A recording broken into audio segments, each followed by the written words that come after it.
Hello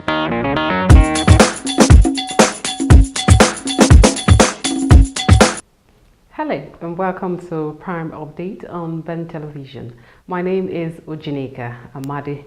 Top stories today in Nigeria. Thousands of people lined up on Wednesday to say goodbye to Nelson Mandela, whose body lay in state in Pretoria in the building where the anti-apartheid hero was inaugurated in 1994 as South Africa's first black president. Several people fainted in the stifling heat as South Africans waited their turn to file past Mandela's casket after family members, foreign dignitaries and celebrities paid their respects at the imposing Union buildings perched on a hill overlooking the city.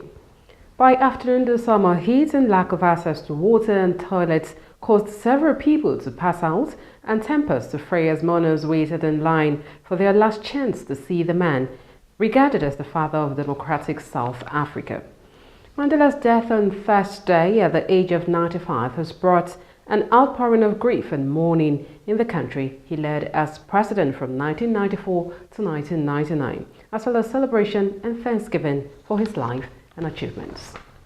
The Edo State Governor Adams Oshimole in Benin State City proposed 159.213 billion naira for his recurrent and capital expenditures in 2014.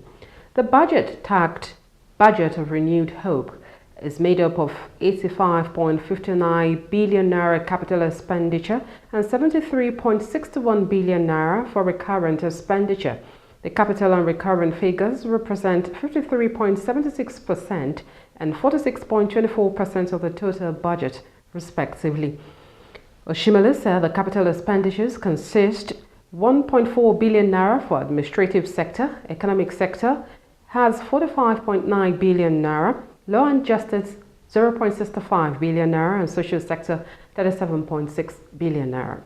He said the recurrent expenditure consisted 31.2 billion naira for personnel cost, overhead cost 16.4 billion naira, pension and gratuity 5 billion naira, public debt charges 20.6 billion naira, and statutory office holders' salary 250 million naira.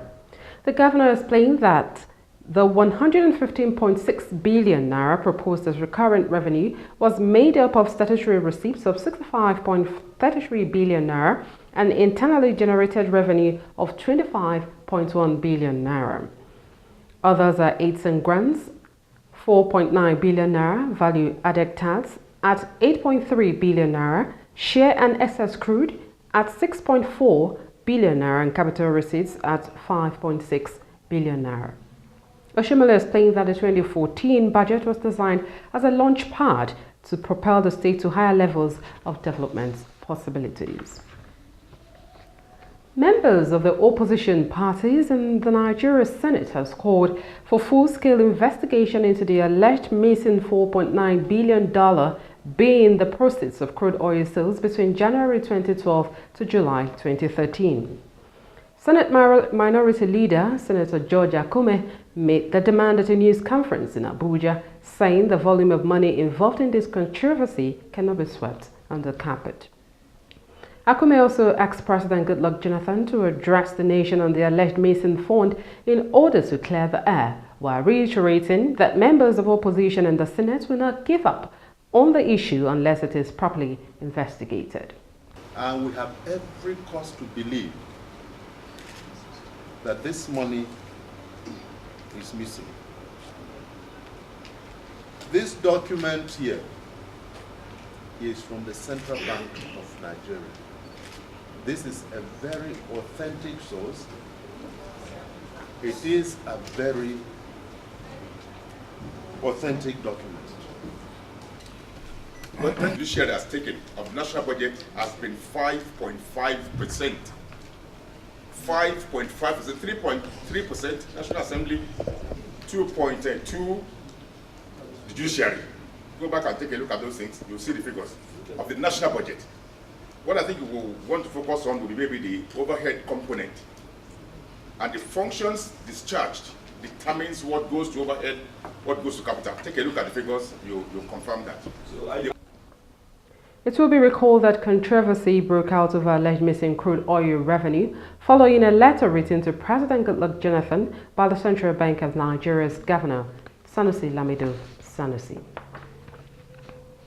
The Joint Task Force JTF in the Niger Delta has confirmed the death of one person suspected to be an oil thief at the Nigeria Egypt Oil Company trunk line in Bayelsa State. The JTF media coordinator Onyema Nwachukwu said in Yenagoa that the suspect was burned to death following an explosion at Egbematuru, South Ijo local government area of Bayelsa State. He noted that the explosion and resultant fire was controlled by officials of Egypt. That is the much you can take on today's edition of Prime Update. Thank you for watching. My name is Ojini Kamwadi. Bye for now.